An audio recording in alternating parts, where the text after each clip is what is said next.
Hi hello, this is தரசாஸ் grand kitchen. இன்றைக்கி வந்து சப்பாத்திக்கு ஃபுல்கா நானுக்கு ஒரு சைட் டிஷ் கிரேவி தான், எக் கிரேவி தான். இது ஈஸியாக நம்ம வீட்டில் எப்படி செய்கிறதுன்னு பார்ப்போம். ஒரு பேன் எடுத்துங்க. அதுக்கு முன்னாடி வந்து முட்டை, உங்களுக்கு தேவையான முட்டையை வந்து நீங்கள் வேக வச்சுக்கோங்க. வேக வச்சு தோல் எடுத்து வச்சுங்க. அதுக்கப்புறம் இது ஒரு கிரேவி. என்ன கிரேவி அப்படின்னா, தக்காளி, பச்சை மிளகாய், கொத்தமல்லி தழையோட தண்டு இருக்குல்ல, அது போட்டுங்க. அதுக்கப்புறம் வந்து மிளகாத்தூள், மல்லித்தூள், ஜீரகத்தூள், ஒரு 15 முந்திரி பருப்பு, இது எல்லாம் ஒன்றா போட்டு சேர்த்து அரைச்சி வச்சுக்கங்க. அப்படியே பச்சையாக தான் அரைக்கணும், தாளித்து அரைக்கக்கூடாது. பச்சையாகவே அரைச்சி வச்சுக்கங்க.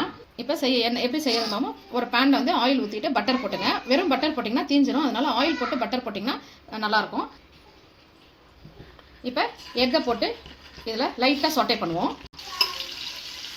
எக்கில் வந்து எல்லா பக்கமும் ஆயில் படுற மாதிரி, ஆயில் பட்டர் படுற மாதிரி திருப்பி விட்டுங்க.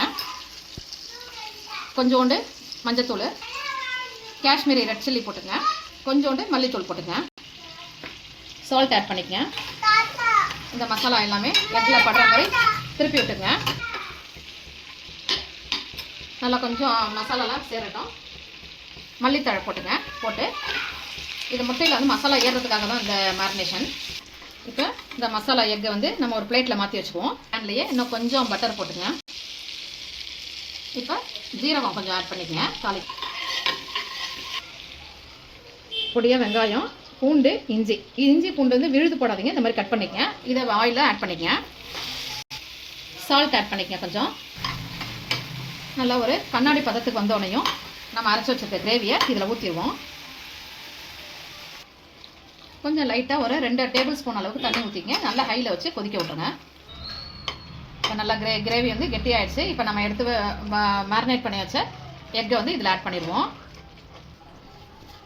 இப்போ மேலே லேசாக பொடியாக கட் பண்ண மல்லித்தழை ஆட் பண்ணிடுவோம். இப்போ ஒரு 2 ஸ்பூன் அளவுக்கு ஃப்ரெஷ் க்ரீம் ஆட் பண்ணிக்குவோம். கொஞ்சம் க்ரீமியாக இருக்கும், நல்லாயிருக்கும். அவ்வளோதான். இது வந்து நல்ல சப்பாத்தி, பூரி, நான், இதுக்கெல்லாமே ஃபுல்கா, இதுக்கெல்லாமே நல்லாயிருக்கும்.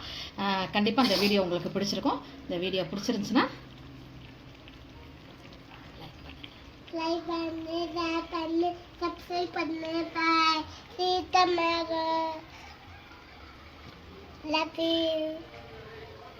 எங்கள் குட்டிமா வந்து லைக் பண்ணுங்கள், ஷேர் பண்ணுங்கள், சப்ஸ்கிரைப் பண்ணுங்கள். see you tomorrow அப்படின்னு சொல்லி லவ் யூ காட்டினாங்க.